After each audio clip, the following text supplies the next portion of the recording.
আসসালামু আলাইকুম ওয়া রাহমাতুল্লাহ। ইসলামী আন্দোলন বাংলাদেশ কর্তৃক আয়োজিত আজকের এই মহাসমাবেশে জাতীয় নাগরিক পার্টি এনসিপির পক্ষ থেকে সংহতি ব্যক্ত করছি। সুপ্রিয় উপস্থিতি, হাজার হাজার মানুষ জীবন দিয়ে, হাজার হাজার মানুষ রক্ত দিয়ে পূর্বে যে সিস্টেমে, পূর্বে যে ব্যবস্থায় বাংলাদেশ পরিচালিত হয়েছে, তেমন স্বৈরাচারী, তেমন দুর্নীতিবাদ সিস্টেমের মধ্য দিয়ে বাংলাদেশকে সামনে পরিচালিত করা হবে এমন আশাবাদ আমাদের কারণে ছিল না।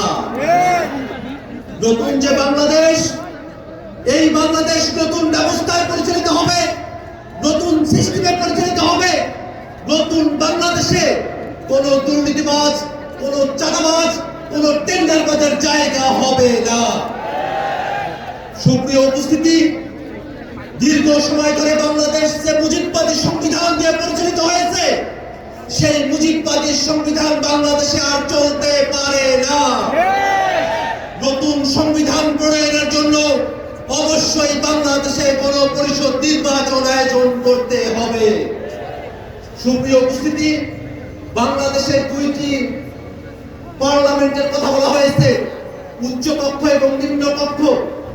ইতিমধ্যে উচ্চ কক্ষের নির্বাচনে পিআর পদ্ধতিতে প্রতিনিধিত্ব নির্ধারণ করা হবে, এই দাবির পক্ষে জাতীয় নাগরিক পার্টি এনসিপি সহ বাংলাদেশের প্রায় সকল রাজনৈতিক দল একমত হয়েছে। দুর্ভাগ্যের বিষয়, একটি কি দুটি দলের কারণে পিআর পদ্ধতিকে উচ্চ কক্ষে বাস্তবায়ন করা সম্ভবপর হচ্ছে না। আমরা স্পষ্ট করে বলতে চাই, বাংলাদেশকে যদি নতুন কাঠামোতে পরিচালিত করতে হয়, অবশ্যই পিআর পদ্ধতির বাস্তবতা নিয়ে আমাদের সকলকে গভীরভাবে ভাবনা করতে হবে, বাস্তবায়নের পথ আমাদেরকে অন্বেষণ করতে হবে। সুপ্রিয় উপস্থিতি, বাংলাদেশে এ যাবৎকালে যে নির্বাচনী ব্যবস্থা আমরা দেখেছি, যে নির্বাচনী কাঠামো আমরা দেখেছি, সেই নির্বাচনী ব্যবস্থা এবং কাঠামোতে বাংলাদেশের সামনের নির্বাচন আমরা হতে দিতে চাই না। বেশি শক্তির বলে, কালো টাকার বলে, জোর জবরদস্তি করে, কেন্দ্র দখল করে বাংলাদেশের নির্বাচনে জিতে আসার যে ব্যবস্থা, সেই ব্যবস্থা অবশ্যই পরিবর্তন করতে হবে। হাজার মানুষের জীবনের ভিতর দিয়ে যে নতুন বাংলাদেশ আমরা পেয়েছি, সেই বাংলাদেশকে আমরা আর কখনোই ব্যর্থতায় পর্যবসিত হতে দেব না। নতুন বাংলাদেশ যাতে প্রতিষ্ঠিত না হয়, সেই কারণে বিদেশি শক্তিগুলো তারা মাথা চাড়া দিয়েছে। আমরা স্পষ্ট করে বলতে চাই, বাংলাদেশের সংস্কারকামী জনতা, বাংলাদেশের সংস্কারপন্থী জনতা, আমরা সকলে ঐক্যবদ্ধ।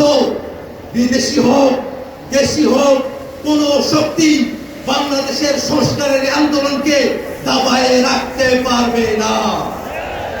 একই সাথে আজকের এই মহাসমাবেশের গুরুত্বপূর্ণ বক্তব্য হলো, বিগত 15 বছর ধরে বাংলাদেশের মানুষের উপরে যারা স্বৈরাচারী কায়দায় জুলুম করেছে, বাংলাদেশের মানুষের উপরে পিলখানা, শাপলা সহ 24 অভ্যুত্থানে গণহত্যা সংঘটিত করেছে, সেই সব গণহত্যাকারী আওয়ামী লীগ এবং তাদের দোসর, তাদের সকলকে বিচারের আওতায় নিয়ে আসতে হবে।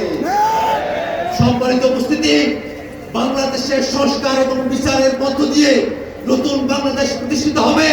সেই বাংলাদেশ প্রতিষ্ঠায় বাংলাদেশের সকল মুক্তিকামী জনতা ঐক্যবদ্ধ ভূমিকা পালন করবে, এই আশীর্বাদ ব্যক্ত করে আমি আমার সংক্ষিপ্ত বক্তব্য এখানে শেষ করছি। আসসালামু আলাইকুম ওয়া রাহমাতুল্লাহ।